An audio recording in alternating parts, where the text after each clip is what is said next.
Հիմնականում որ ցուցադրվում են այս աշխատանքները, սա իմ վերջի 5-6 տարվա աշխատանքներն են, որ անցել եմ ես abstract ոճին հիմնականում։ Իսկ դրանից առաջ ես 3 հատ շրջան եմ ունեցել իմ կյանքում։ Առաջինը ինստիտուտում սովորելու, հետո հետագա տարիները, որ ռեալիստական նատյուրմորտներ էի անում, տարբեր տես նկարներ եմ։ Հետո ուրեմն քիչ այլաբանական բան փոխվեց ուրեմն մեր անկախության տարիներին այդ մեր արհավիրքները, որ եկավ, անցավ ուրեմն քիչ ավելի սուրռեալիզմի, ուրեմն մետաֆիզիկայի, ասենց ասեմ, այդ աշխատանքներ էի անում։ Հետո ուրեմն էլի իմպրեսիոնիստական տես պեյզաժներ էի անում, շատ հետաքրքիր, օրինակ իմ այգին շարք ունեմ մեծ։ Հետո մի ժամանակ եկավ, որ մեկ էլ տեսա, որ այդ արդեն ինչ չի բավարարում, այդ իմ այգին ուրեմն մեկ էլ ասենց կամաց փոխվեց ուրեմն այդ արդեն մտածված իհարկե, բայց նաև ուրեմն կուտակվել էր մեջս, որ պիտի ուրեմն վերացական արվեստով զբաղվեմ, եւ դա եղավ իրան։ Տարեդարձի ինքնանկար հաղորդման շրջանակներում այսօր հյուրընկալվել ենք Հայաստանի արվեստի վաստակավոր գործիչ, Հայաստանի ժողովրդական նկարիչ, պրոֆեսոր Արամ Իսաբեկյանին։ Բարև ձեզ։ Բարև ձեզ։ Պարոն Իսաբեկյան, պարտավորեցնող է ողջ հայությանը քաջածանոթ Գերդաստանում ծնված լինելը։ Ձեր հայրը ՀԽՍՀ ժողովրդական նկարիչ Էդուարդ Իսաբեկյանն է, մայրը ՀԽՍՀ վաստակավոր նկարիչ Արփենիկ Նալբանդյանը, քեռին ԽՍՀՄ ժողովրդական նկարիչ Դմիտրի Նալբանդյանը, ով հայտնի է իր վերնատուն հանրայից ստեղծագործությամբ։ Խնդրում եմ ձեր տեսանկյունից հայ հանրությանը ներկայացնել ձեր պատկառելի Գերդաստանի պատմությունը։ Դժվար է մի հաղորդման մեջ ուրեմն այդ Գերդաստանը ներկայացնել, բայց ամեն դեպքում կփորձեմ, որովհետև իսկապես արժանի են իրանց որ հիշատակենք առաջերտին իմ ծնողներին, որովհետև հիանալի արվեստագետներ են եղել եւ հասկանալի է, որ ես ծնվել եմ այդ արվեստագետների ընտանիքում։ Ընդհանրապես իմ շրջապատը հիմնականում եղել են արվեստի մարդիկ փոքր ժամանակվանից։ Ոչ միայն իմ հայրը եւ մայրը, օրինակ հորեղբայրս հայտնի ճարտարապետ էր Հրայր Իսաբեկյանը։ Քեռին արդեն ասեցիք ուրեմն Դմիտրի Նալբանդյանը, որ ուրեմն Մոսկվայում էր եւ շատ հայտնի էր այդ ժամանակաշրջանը, որ ինքը ապրել է, ուրեմն ՍՍՀՄ-ում, ուրեմն ամբողջ տարածքում։ Հորս արմատները Իգդիրից է գալի, իհարկե այդ բազմաթիվ ժողովուրդը շատ ժողովրդի մեծ մասը գիտի, որ հայրս Իգդիրից էր, որովհետև ինքն էլ հիանալի ուրեմն նկարագրել է այդ ոչ միայն ուրեմն բազմաթիվ հարցազրույցների, բաների ժամանակ հիշատակել է, այլ նաև գիրք ունի գրած Իգդիրը, հիանալի գիրք է, եթե չունեք ես կարող եմ ձեզ տրամադրել այդ գիրքը, որը որ ինքը ջղայնանում էր, որ ասում են վեպ է, բայց վեպ է էլի, վեպ է, որովհետև պերսոնաժներ ունի եւ ինքը փաստորեն 4 տարեկան է եղել, որ դուրս են եկել իրանք Իգդիրից եւ Երևան են եկել, ուրեմն Թուրքից փախնելով, փաստորեն եւ իր հիշողությունները ինչ-որ բաներ նա այդ նկարագրել է։ Իգդիրում ուրեմն իրանք Իգդիրի ժողովուրդը հիմնականում ուրեմն Խոյից Սալմաստից են եկել, այդ Գրիբայեդովի որ ժամանակին բան ա եղել, Պարսկաստանի են շատ ժողովուրդներ, որոնք որ ուրեմն հետդարձ են եկել եւ տեղավորվել են Իգդիրում։ Այդ է եղել, մեր լավ են ապրել, բավականին ուրեմն ունեցվածք են ունեցել, բան ունեցել, այդպես բանով կողպեկը փակել են, եկել են Երևան։ Մորս արմատները Ջավախքից են, Ջավախք հետո Թբիլիսի, մորս եւ Տերյանի միջև ուրեմն Վահան Տերյանի բարեկամական կապեր, օրինակ բանը այդ կողմի ուրեմն Ակուջավան չէ կար հայտնի ուրեմն այդ Ռուսաստանում ուրեմն գործող այդ բարդը, պոետը Ակուջավայի մաման իմ մամայի դվայորնի քուրն էր։ Բանում Ջավախքում այդ Տերյանի թանգարան բան, այդ ամեն ինչը ուրեմն ներկայացված է։ Էնպես որ այդ էլ տենց մի բան կա, արվնացական կապ կա։ Ինչպես ստեղծվեց Էդուարդ եւ Արփենիկ Իսաբեկյանների ընտանիքը եւ երբ եւ ինչպես նրանք ծանոթացան։ Այն ժամանակ ուրեմն բանում Հայաստանում չկար բարձրագույն ուսումնական հաստատություն։ Ուրեմն կերպարվեստի։ Ուրեմն կամ պետք է գնային Թբիլիսի կամ Մոսկվա կամ Լենինգրադ, ուրեմն հայրս Թբիլիսի է գնացել, սկզբից գրաֆիկայի կուրսը ընդունվել, հետո ուրեմն երբ որ սկսել է ավելի տնտաղել եւ Բաժբեկ Մելիքյանին է հանդիպել, տեսել է նկարչության Haman Gelaberyan-ը, ուրեմն տեղափոխվել է գունանկարի բաժին, որտեղ որ սովորում էր նաեւ մայրս։ Եվ այդտեղ ծանոթացել են իրար հետ, համակուրսեցիներ են եղել։ Եվ փաստորեն այդ սովորելու վերջի տարիները որոշել են ամուսնանալ, ընտանիք ստեղծել եւ մորս վերցել է, բերել է Երևան։ Սա եղել կարճ։ Ավելի մանրամաս ինքն է պատմում հայրս, որ կա այդ ձայնագրած այդ ամեն ինչը։ Դժվար ժամանակ եղել, իրանք երբ որ եկել են 41 թիվն է եղել, որ ավարտել են ուրեմն, որտեղ 30 ոչ մի այդ թվերն է եղել, որ իրանք ուրեմն բանալ պատերազմի շրջանն է եղել, եւ եղբայրս որ ծնվել է 44 թվին, ուրեմն պատերազմի ավարտին է մոտիկացած եղել, եւ այդտեղ մի բան կա, որ միշտ մեծ ցավով ինքը հիշատակում էր, արդեն հայրս էր պատմում իհարկե, որ այն նկարները, որ ես եղել է որ հարցրել եմ, ասել եմ, պապ, բա ես քու մամայի նկարներն չեն այդքան քիչ այդ շրջանից ուրեմն Թբիլիսի ձեր ուսանող ժամանակվա բան եւ որ եկել եք Երևան։ Ասում է, երբ որ եղբայրը ծնվել էր, ասում է, եւ ուրեմն ինչ են անում, նոր ծնված երեխային, ուրեմն լողացնես, էս անես, այնպես տակալի, հարմարելի բանելի, նկարները ասում է վառում էինք, որպեսզի տականայինք։ Որտեվ 44 թվին արդեն ոչ մի բան չէր մնացել, նույնիսկ ասում է սպասք մարդկանց մոտ չկար, սա վերացել էր եւ ուրեմն եթե դու, չգիտեմ, ինչ որ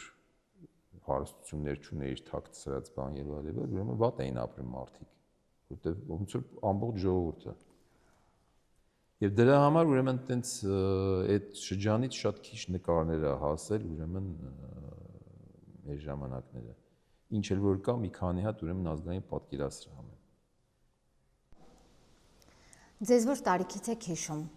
պատմեք խնդրեմ ձեր մանկության վառ հուշերից։ Ես մեծացել եմ ուրեմն մի մթնոլորտում, որտեղ որ ասեցի արվեստն էր ուրեմն, բայց նաև ուրեմն շատ կարևոր է եղել, որ այդ մեր տունը շատ լավ գրադարան կար, որ հավաքել էին ծնողներս, որ արվեստի գրքեր կային։ Այդ հիմա այդ որ փոխվել է ուրեմն վիճակը Հայաստանի, ուրեմն ձյուրին է դարել, ուրեմն եթե ինչ որ հնարավորություն են մարդիկ ուրեմն մեկնեն Հայաստանից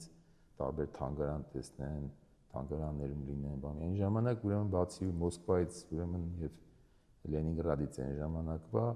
ուրեմն մնում էր մեր պատկերասրահը, որ մենք իմանանք, բայց ժամանակակից արվեստը չէր կարող իմանալ։ Իսկ մենք ունեինք այդ գրքերը, այդ ալբոմները, որոնք որ ես կարող եի ուսումնասիրել։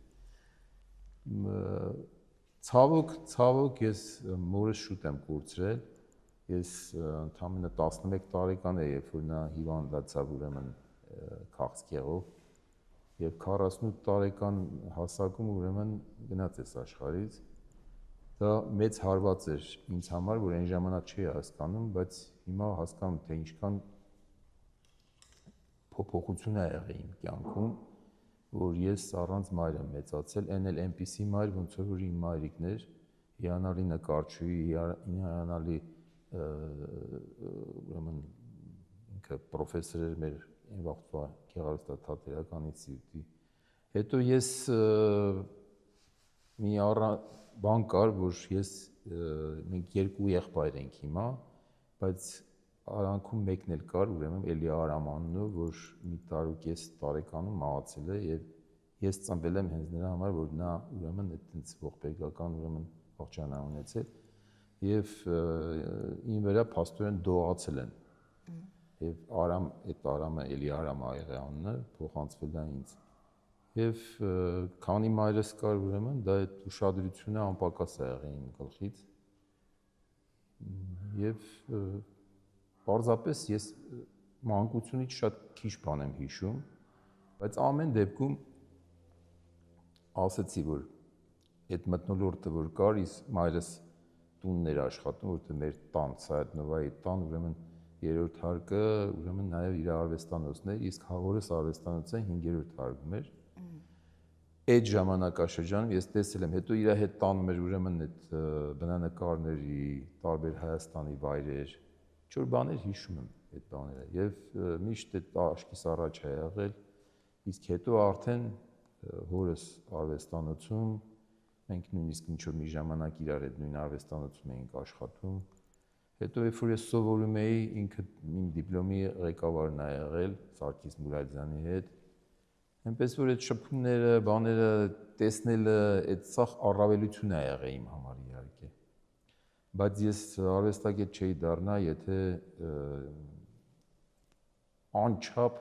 սեր, մեծ սեր չունենայի ուրեմն կերպարվեստի եւ ընդհանրապես արվեստի նկատմամբ։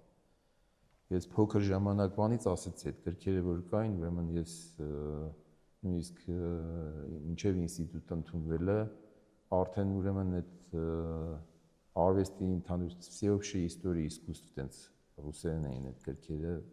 ես ամբողջ դա ուսումնասիրել էի, ճարտարապետությունը, բանը, բայց ինքն իմ համար չկար մի ուղղություն, ժամանակաշրջան, որ արդեն ես ուսումնասիրած չլինեի, շատ էի սիրում, շատ, եւ ինձ ուրիշ տեղ չէի պատկերացնում։ Այսինքն եթե ինչ-որ մարդիկ կան, որ այդ տարիքում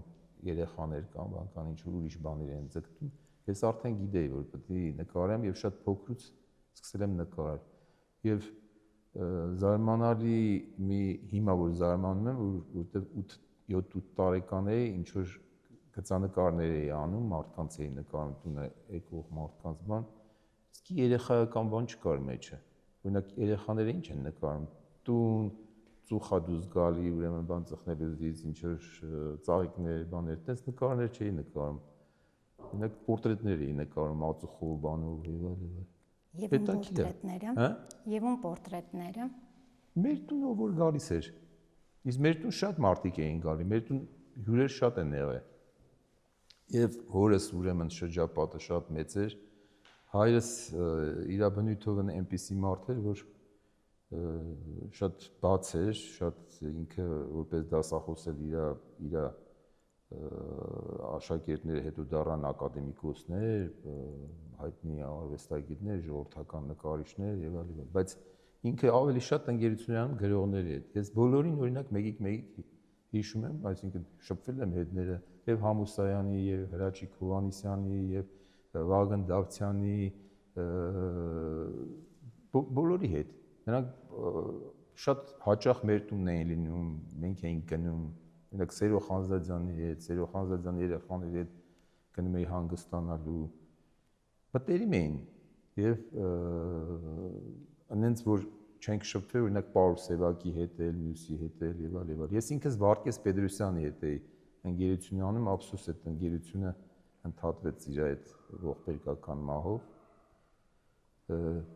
Իմ շատ մտերիմներ Պերճ Զեյթունցյանը, այդ արդեն իմ շրջապատներ, Պերճ Զեյթունցյանը, Խորեն Աբրահամյանը, ինչ ասեմ, այդ միշտ եղել է այդ շփումները, բաները, բայց մորս շրջապատն մի քիչ ուրիշ շրջապատ էր։ Ովքեր էին։ Ավելի շատ դերասաններ էին, ավելի շատ ուրեմն մարդիկ էին, որոնք որ նաև Դմիտրի Նալբանդյանն են ճանաչում, ռուսախոս ավելի շատ ժողովուրդ էր, շատ էին սիրում մորս, որովհետև ինքը շատ հյուրասեր էր, շատ կարգին մարդ էր, բարի, նրանք ովքեր որ իրան ուսանող էին եղել ինստիտուտում, հետո այդ իրանց սերային վրա էին ուրեմն տարածում, որովհետև ասում են, որ այդպիսի բարի կամեցող ուրեմն դասախոս երբեք չունեինք եւ չունեցանք տենցել ուրեմն, որ ասեմ հայտնի արվեստագետների մասն եմ ասում։ Ջիմ Թորոսյանը օրինակի համար ինքան լավ բաներ էր պատմում մամայից բան, իսկ ես որ փոքր եմ եղել, ինձ այդ կարոտը կար, որ ես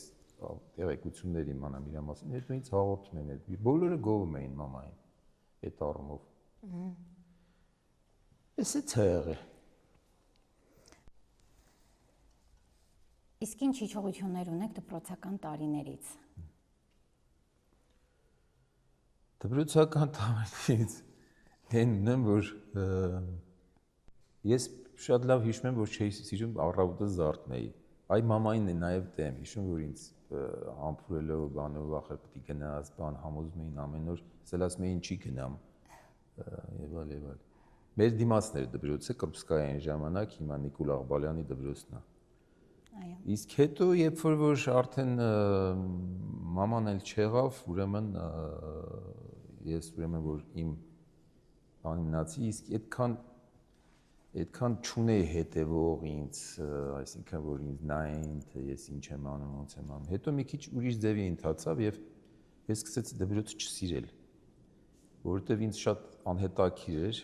այդ դասերի ընթացքը։ Այդ հիմա էլի որ անալիզ եմ անում, հետո ես որ շատ էի կարդում, շատ էի կարդում։ Այդ կարդացածս արդեն ոնց որ լրացներ իմ ցախ իմացությունը, ինչ որ իրանք սովորում են, ես արդեն գիտեի։ Որովհետև այդ գրականության մեջ եւ աշխարհագրություն կար, եւ ուրեմն հայտնի մարդիկ կային, եւ գիտություն կար, եւ էս կար, եւ այն կար, ամեն ինչ կար։ Բայց ամեն դեպքում սովորել եմ եւ հետո ուրեմն անցել եմ արդեն ինստիտուտ։ Բայց իմ մանկությունը անցել է, ասում եմ, շատ համ կարելի է համարել, որ մաման չկար, շատ վատ բան է եղել, բայց համ էլ շատ երջանիկ, որտեղ ասեմ, շատ լավ բակ ունեինք, շատ լավ ընկերներ ունեի, մեր բակը հատուկ ինչ-որ բակ էր, այդ Սայաթ-Նովայի Տերյանի այդ անկյունի բակը, որտեղ ավազան էին սարքել, լողավազան էին սարքել, ճամբարներ էր լինում, մենք վաղ պիոներ էինք, ինչ էինք, բայց դա չէր կարևորը, որ ինչ-որ մարդիկ, ինչ-որ համայնքը, ինչ-որ բաներ էր կազմակերպում, հետո որ մեր շենքը արվեստագետներ էին ապրում, ուրեմն առաջի հարգերը քանդակագործներն էին, Տերեզա Միրզոյանը, Բենիկ Պետրոսյանը, Օնիկ Բեջանյանը, հետո իր տղան Դավիթը Բեջանյանի մի եղբոր տարեկիցներ, նրանք ներքևը ուրեմն քար էին տաշում, աշխատում էին, վերևը գիտեին, որ նկարիչներն են, բոլորին ճանաչում էին այդ իրեք մուտքերը, հայտնի արվեստագետներ էին, այն վաղ հարգանք կար, բան կար, գիտեին ով է լավ, դիմացի կողքի շենքը ուրեմն Տերյանի վրայի գրողներն էին ապրում, հայտնի գրողներ, որ հիմա թվեմ ով ասես ապրում էր ուրեմն, դրանց երեխեքի հետ մենք բոլորս ընկերություն էինք անում, դու Սերո Խանզադյան, то Սիլվա Կապուտիկյան, չգիտեմ, Քոչարի կիններ նախկին ապրում, Դավիթը իր տղան, այս կոմի վրա ուրեմն վերջը գրողներ տարբեր իրանց երեխաների հետ ընկերություն էինք։ Հրաչիկ Թամրազյանը օրինակի համար այդտեղ ինձանից փոքր էր, բայց ինչ որ տեղ ընկերություն էինք անում, ինձանից փոքր էր տարիքով։ Լավ բակ էր շատ։ Լավ բակ էր եւ լավ մանկություն էր այդտեղ, շատ հետաքրքիր էր անցնում ժամանակը։ Զարմանալի բան է, բայց եղել է դա։ Ամենամոտիկում հետ էիք այդ հայտնիներից։ Հայտնիների հարց չկար, մենք չէինք իմա որ հայտնի է, հայտնի չի։ Նոմր տարբերություն չկար, ես որտեղ այդտեղի երեխաները նաեւ մեր դասանի երեխեքն էին, չէ՞։ Նույն դպրոցի մոտիկ էր, մենք սովորում էինք այնտեղ։ Ղարեբջանյանի օրինակի համար Գեորգ Ղարեբջանյան կար ուրեմն Կենտկոմի Լեննականի առաջի քարտուղարներ ինչներ, դա Բագրատի հետ, Ռուբիկի հետ հազարան, որ մայրը հայտնի ուրեմն թարգմանիչ էր, այդ թարգմանիչների բաններ, իսկ պապը նկարիչ էր, Չիլինգարյանը, Արմիկը, այդ մեր երեխեքներն էլի մեր բակի բանի, որ Սերո Խանզադյանի ուրեմն տղաների հետ ընկերություն էի անում, այդ էր։ Ինչ է կարծում, ձեր անհատականությունը ձևավորեցին ուսանողական տարիները, թե հայրիկի արվեստանոցում անցկացրած ժամերը։ Դու էն էլ, համել ուրիշ բան էր։ Արդեն ասացի, որ ես շատ մեծ հետաքրքրությունների մեծ բանն էի, ուրեմն, որով որ սիրածս նկարիչներ կային, արվեստագետներ կային, որոնց որ ուրեմն իմ համար կուրքեր էին, օրինակի համար Վելասկեզը, Գոյան, չգիտեմ, իմպրեսիոնիզմը եւ այլ։ Բայց ուսանողական ժամանակ զարմանալ մի բան ասեմ, ես երբեք Թվանշանի հետևից չեմ ընկել, այսինքն որ ինչ որ լավ սովորող լինեմ այնտեղ ես իմ համար դա փորձարարական շրջան էր, ես այդ մտածված ես օրինակի համար տենց էի սովորում, ակադեմիայի այդ տարիներին։ Այսինքն եթե ուրիշ ուսանողներ ուրեմն այդ առաջադրանքները, բաները շատ ուշադիր, ուրեմն անում են, որ ուրեմն այդ սեմեստրի վերջում եւ տարվա վերջում ուրեմն ներկայացնեն եւ լավ ցանշան ստանան, ես էլ էի ստանում, բայց իմ համար դա չէր կարևոր։ Ես կարողա ոչնչացնել այդ նկարը, որ պետք է ցուցադրեմ հետո, որովհետեւ ես ինչ որ էքսպերիմենտների մեջ էի։ Այսինքն իմ տեխնիկան էի լավացնում եւ ինձ ավելի շատ հետաքրքիր էին այն արվեստագետները, որոնք որ ինձ ինչ որ բան կարող է սովորեցնել տեխնիկայի իմաստով։ Դրա համար օրինակ ես շատ մտերիմ էի Արմեն Վարդանյանի հետ, որ հորս ընկերն էր, բայց իմ նկատմամբ հատուկ ուշադրություն էր դարձնում, ինքը ռեստավրատոր էր ավելի շատ, վերականգնող նկարիչ էր, շատ հայտնի Մոսկվայից էր եկել եւ շատ գաղտնիքներ գիտեր, որոնք որ ուրեմն ինձ փոխանցում էր, որ ես չէի ուզում, որտեվ ինձ սիրում էր, իմ մեջ լավ բաներ տեսել, տաղանդեր տեսել ինքը իմ մեջ, ինքը տենց էր ասում։ Նույնիսկ եղել է, որ ինձ ասել է, որ այս ինչ մարդը, որ տարիքով է, քեզանից բան արել, տեսել է այս նկարը, բան արել, այդ նկարի ձևը։ Հետո իսկապես օգտակար էր ինձ լինում։ Ես հորս նկարությունը տեսել եմ, ինքը ոնց է նկարում բանալին, բայց ես իր նման չէի նկարում։ Ինքն էլ զարմանում էր, որովհետև դե ազդեցությունը պետք է ինչ-որ տեղ լիներ։ Ոչ իր նման էի նկարում, ոչ մորս նման էի նկարում։ Իմը շատ առանձնահատուկ էր։ Վեճեր են եղել հորս հետ, ուրեմն նույնիսկ նկարելու տեխնիկայի իմաստով, թե ինչ ես անում, ինչ ես սենց անում, ինչի սենց չես անում։ Հիմա ես հասկանում եմ, որ ինչ-որ բաներում ինքը ճիշտ էր, բայց դե ես էլ ուրեմն այդ ամբողջ ուրեմն երիտասարդ լինելով ուրեմն ինքս իմ ուղին ունեի, եւ դա էլ է ճիշտ։ Մենք հորս հետ նույնիսկ աշխատել ենք այդ վերևի հարգում, որովհետեւ հորս արվեստանոցը, որ իրան ժամանակին ինքը ուներ, ուրեմն բակի կողմներ միայն պատուհանները, իսկ փողոցի կողմը ուրեմն այդ մասը, որը որ կողքը ուրիշ արվեստանոց կար, մի նկարիչ կար, որ մահացավ, Սարգիս Մուրադյանը ուրեմն բանի նկարիչների միության նախագահն էր, նա ինձ ասեց ուզում ես քեզ տրամադրենք այդ արվեստանոցը, ես ուզեցի եւ մի հատ սխալ բան արեցի, պատը քանդեցի ուրեմն, միացրեցի, մեծացրեցի արվեստանոցը, որ հորս հետ աշխատենք, հետո մի 4-5 ամիս կարող է կես տարի հետո պարզ դարձավ, որ դա անհնար բան է։ Իր հետ ուրեմն նույն տարածքում աշխատել եւ ինքն էլ չէր ուզում, բայց չէր ասում ինձ։ Ու ես ուրեմն դեից դուրս եկա, հետո փառք Աստծո, հետո ես առանձին արվեստանոց ունեցա մի քանի տարի հետո, իսկ մինչև այդ տունն էի նկարում։ Պարոն Իսաբեկյան, 1979 թվականից դասավանդել եք Երևանի Գեղարվեստի պետական ինստիտուտում, այն ժամանակ գեղարվեստաթատերական։ 1990-1994 թվականներին եղել եք նույն ինստիտուտի պրոռեկտորը։ Իսկ 1994 թվականից պետական ակադեմիայի ռեկտոր եւ այդ պաշտոնում վերընտրվել եք նաեւ 2003, 2008, 2013 եւ 2017 թվականներին։ Ձեր պաշտոնավարման այս տարիներին ինչ ներդրում եք ունեցել Գեղարվեստական ինստիտուտի կրթության հարցում։ Եթե ինքան դժվար հարց է, որ, այսինքն դժվար որն է, համ հեշտ է, համ տարողունակ ուրեմն բան է, որովհետև իմ կյանքի հիմա փաստորեն նայեք, տեսեք, 70 թվից ես եղել եմ ինստիտուտում, որպես ուսանող 6 տարի, հետո բանակ եմ գնացել, այնտեղ մի տարի, 2 տարի անջրպետով ուրեմն ընդունվել եմ որպես դասախոս, հետո ուրեմն 90 թվին ուրեմն պրոռեկտոր եմ եղել Այն դրա համար, որովհետև ահավոր վիճակ էր մեր Գեղարվեստաթատերական ինստիտուտում եւ վիճակը այնպիսին էր, որ պահանջ եղավ, որովհետև կար պրոռեկտոր եւ թատերական գործիչ էր, ուրեմն Քոչարյանը, բայց մեր վրա ուշադրությունը շատ քիչ էր եւ մեր կարիքները, բաները ճաշվի չէին առնում այնքան շատ եւ այտենց կարիք եղավ, որպեսզի ուրեմն նաեւ լինի մեր կողմից եւ ես ընտրվեցի Ընդհանրապես պրոռեկտորին ռեկտորն է նշանակում, բայց իմ պարագայում ընտրություն է եղել մի քանի հոգուց եւ ես եմ ընտրվել եւ շարունակությունը տենց է եղել։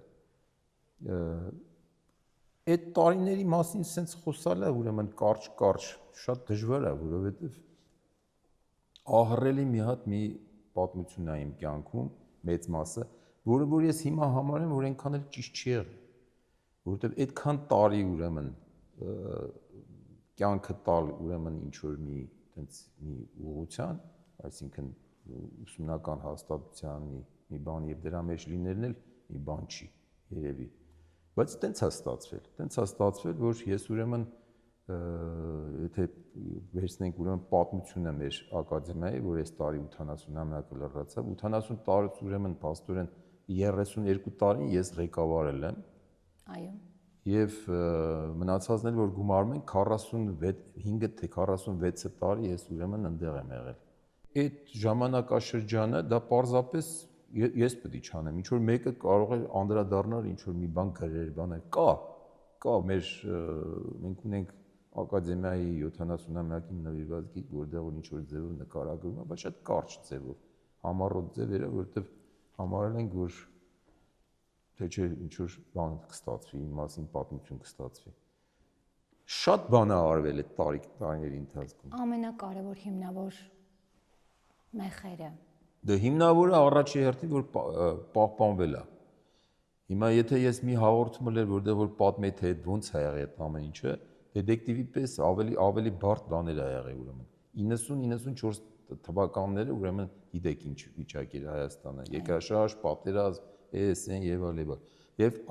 ինստիտուտ պահպանելու, լինելու, չլինելու հարց ա եղել,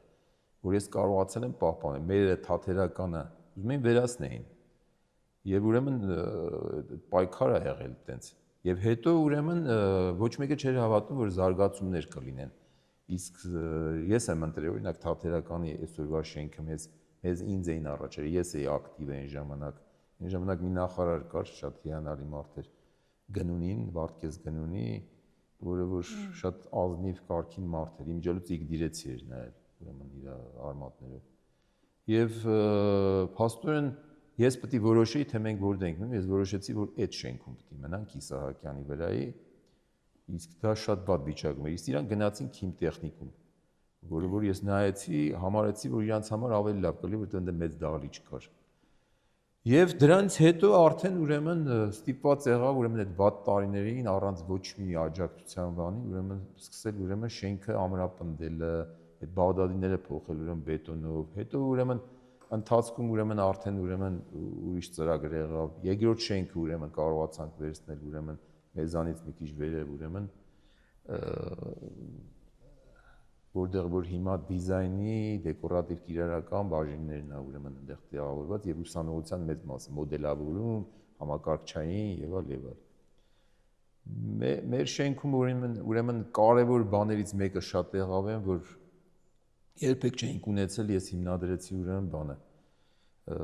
ցուցասրահ չէր ունեցել, սովետական շրջանում էլ չի ունեցել մեր։ Իսկապես։ Այո, չի ունեցել եւ ես հիմնադրեցի դա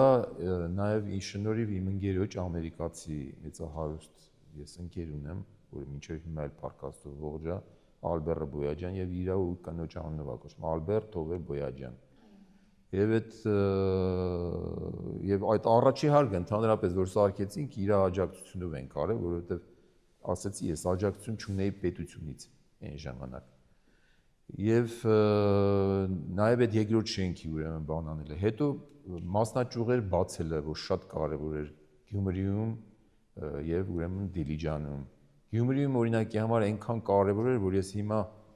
պարզապես հպարտ եմ դրանով, որ այն ինչ որ ես մտածել էի, որ այդ իմ ընկերները, բաները, որ արվեստագետներ կան, շատ տաղանդավոր, որոնք ապրում են երկրաշարժից հետո հուսահատ վիճակում էին եւ թողելու են գնային Գյումրիից, որովհետև աշխատանք չկար, ապագա չկար իրանց համար եւ այդ մասնաճյուղը ստեղծվելով ուրեմն իրանց համար ստիմուլ եղավ, որպեսզի իրանք ընդունվեն աշխատանքի, ապրեն, ուրեմն արդեն հույսեր փայփայեն եւ այսօր մենք ունենք հիանալի ուրեմն մի կարելի է առանձնացնել իր որակով բանով ուրեմն մեր ակադեմիայի ուրեմն մասնաճյուղը, որը որ կարող առանձին արդեն ակադեմիա լինի։ Նաև Դիլիջանը, որը որ մեր ընկերն էր, քաղաքապետը եւ փաստորեն ինձ առաջարկեց, որ sense տեղ ունենք։ Դիլիջանում շենք կա, ուրեմն Խառավոյի օբշեստվայի ուրեմն տենց մի հատ շենք կար, որը որ չէին օգտագործում արդեն կամ չգիտեմ բաներ վերածված ուրեմն ինչ որ տենց անորոշ վիճակի եւ փաստորեն այդտեղ ստեղծվեց ուրեմն մեր մյուս ուրեմն մասնաճյուղը, որտեղ որ բազմաթիվ այդ տեղի ժողովուրդը սովորեց, մինչեւ հիմա էլ ուրեմն դա կա եւ եթե այսօրվա ռեկտորը կարողանա պահպանի ու չվերցնեն իրանց ձեռից, ուրեմն դա կա։ Շատ կարևոր է օրինակ Սևանի ափին ես կարողացա 3 հեկտար ուրեմն հող վերցնել, ուրեմն նկարիչների միության ուրեմն հանգստի տան կողքը, բայց որը որ չկարողացա զարգացնել, որովհետև մեծ գումարներ էր անհրաժեշտ, բայց մինչև հիմա էլ մերն է այդ տարածքը։ Շատ բաներ իհարկե կարելի էր եւ որպեսզի ուրիշ ձևի ընթանար, բայց շատ բաներ արվել է ի հակառակը ցանկության, հասկանում եք, այսինքն չի եղել այդ աջակցությունը պետության կողմից, որը որ կարող է լինել եւ շատ ավելի հեշտ ամեն ինչ ընթանար։ Շատ դժվար է ամեն ինչ եղել։ Ես ասում եմ, որ միշտ պայքարի մեջ ենք եղել։ Ես արդեն ասում եմ, որ հոգնել ենք, մենք ինչքան կարելի է այմարտ պայքարել ամեն ինչի դեմ։ Եվ հետո ընդհանրապես որ մի այդպես տենդենս կար, որ ոնց որ խանգարեին ավելի շատ, քան մենակ մեզ չէ, մյուս բուհերին էլ, բաներին էլ, այդ ընթացքներին, չես հասկանում, բոլորը աշկները դրել էին մեր ուրեմն այդ ընթացքների վրա։ Իսկ մեր բուհը օրինակի համար իր առանձնահատկությունները, բաներով այնպիսի էր, որ առանց օգնության շատ դժվար էր, որովհետև այդ նյութերը, բաները, որ մենք օգտագործում ենք, այն ինչ որ մենք տրամադրում ենք ուսանողներին, դա բնորդներ կլինեն, ռեկվիզիտ կլինի, ուրեմն գրաֆիկայի նյութերը կլինի, քանդակի նյութերը կլինի, բացի ուրեմն ներք ու վրձին բաժանելուց մնացած ամեն ինչ մենք ենք անում, չէ՞։ Հիմա էլ ենք մենք անում։ Եվ դրա համար առանց աջակցության այն ժամանակ շատ դժվար։ Հետո արդեն սկսեցինք գումար աշխատել, մի քիչ ավելի հեշտացավ, որ այդ վճարովի համակարգը եղավ, հա։ Իսկ հետո արդեն ուրիշ զարգացումներ եղավ։ Մենք արդեն ուրեմն սկսեցինք Եվրոպայի հետ ուրեմն համագործակցել եւ Եվրոպայի ուրեմն համակարգ ընդգրկվել ուրեմն համագործակցել հետները, քանի ծրագրի ուրեմն ղեկավար ենք եղել համաեվրոպական, հայկական ուրեմն ընդհանուր գումարներ սկսեցինք աշխատել, զարգացանք, արդեն սկսեցինք կարողանալ ուրեմն հյուր ընդունել, շատ դժվար ժամանակներ են եղել։ Ինչպես ճեղքեցիք։ Հա։ Ինչպես ճեղքեցիք այդ պատնեշը։ Դա ինչ մեխանիզմներ գործադրեցիք։ Եղավ այն, որ Եվրոինտեգրումը փաստորեն մեզ առաջարկվեց մեր պետությանը եւ այն բուհերը, որոնք որ կարողացան այդ ժամանակաշրջանում ավելի ուրեմն ճիշտ մարդկանց, ճիշտ կադրային ուրեմն քաղաքակրթություն վարեն, այնենց մարդկանց ուրեմն ընդգրկեն, որոնք որ կարողանային ուրեմն այդ գործընթացները հաջող առաջ տանել։ Դե ես կարողացա փաստորեն իսկապես ընդգրկեցի մարդկանց, որ հիմա էլ հայտնի են, բայց որոնք որ անպայման չի արվեստագետ լինեին։ Այսինքն, որտի լեզու իմանային, պետք է ուրեմն այդ հմտությունները ունենային, կարողանային ուրեմն այդ ծրագրերը ստեղծեին, որպես այդ գրանտերը ստանայինք, լավ իմաստով գրանտերը, որտեղ վատ իմաստով գրանտեր չէին դրանք։ Դրանք համաեվրոպական, ուրեմն եւ մենք սկսեցինք համագործակցել շատ բուհերի հետ, ֆրանսիական, իտալական, դո չեխական, դո չգիտեմ եսին տարբեր տեղերով գնում էինք, գալիս էինք, իրանք էին գալի, համատեղ ցուցահանդեսներ էինք անում։ Շատ լավ սկսեցինք համագործակցել Թբիլիսի ակադեմիայի հետ, ուրեմն համատեղ ցուցահանդեսներ, ուսանողների, մեր ցուցահանդեսները։ Այնպես որ այդ շատ բուրը կյանք էր, ուրեմն վարվում, որը որ կամաց լավանում էր նաև մեր ուրեմն նյութատեխնիկական բազան, նորոգվում էին ուրեմն արվեստանոցները, լաբորատորիաները, օրինակ կերամիկայի լաբորատորիա ստեղծեցինք եվրոպացիների օգնությամբ, որը որ շատ լավն էր, ես ուրիշ տեղեր եմ նայել, մերը շատ լավն էր, այսինքն իր այդ հնարավորություններով։ Գրաֆիկան օրինակի համար մեր մոտ շատ ցածր մակարդակի վրա էր, երբ որ ես անցա գործի ռեկտորը դառա, առաջի բաներից մեկը որ արեցի, դա այնպիսի հաստոցներ, բաներ բերել էր, որ սկսեին բուն գրաֆիկայով զբաղվեն, օֆորտով, լիտոգրաֆիայով, քսիլոգրաֆիայով եւ այլ։ Ուրեմն դրա հնարավորությունները չկար։ տենց շատ բաներ ա եղել այդ ընթացքում։ Բայց ասում եմ միշտ եղել է դժվարությունները հաղթահարելով։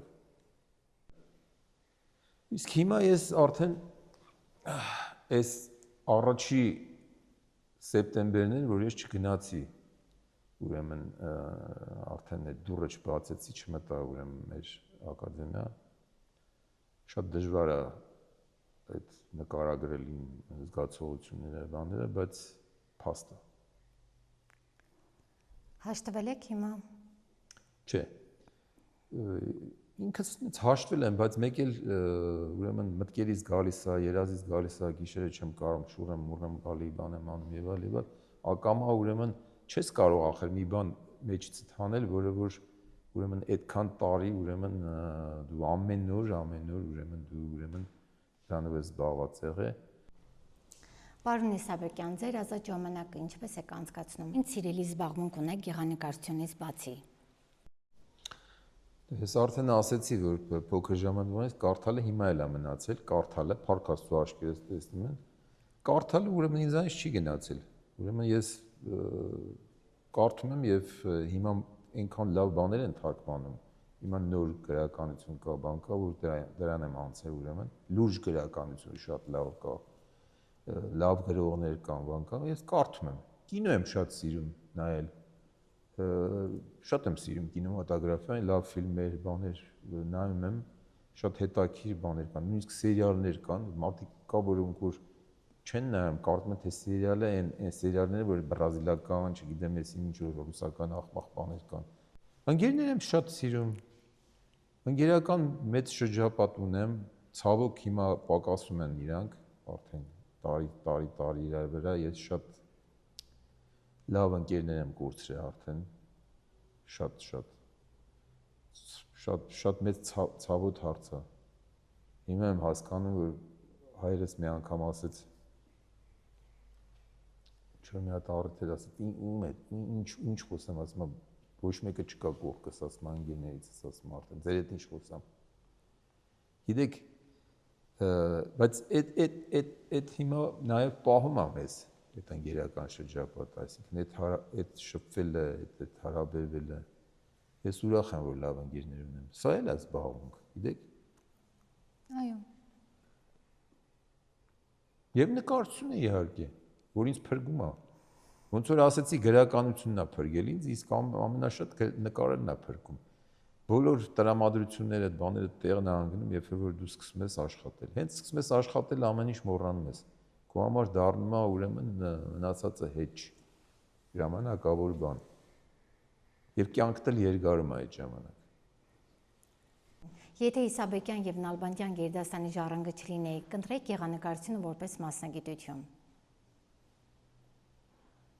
Չեմ կարող այդ հարցին պատասխանել, որ ես ինչ իմանայի, եթե չլիներ, սենց չլեր, ես ինչ դիլեի։ Ես չեմ կարող պատասխանել այդ հարցին, չգիտեմ ինչ կլիներ իմ հետ։ Եթե ես այդ ընտանիքում չծնված չլինեի, եթե աչքիս առաջ չլիներ այդ ամբողջ այդ բանը, ասեցի արդեն, եւ արվեստը եւ ուրեմն շփումները եւ ուրեմն այդ կյանքը, այդ համ ու հոտը ուրեմն չզգայի ես այդ ամեն ինչի, կարող արվեստագետ չլինեի։ Ես օրինակի համար շատ էի սիրում փոքր ժամանակ, այսինքն որ կարդում էի այդ գրքերից, բանից դիժներով արխեոլոգիան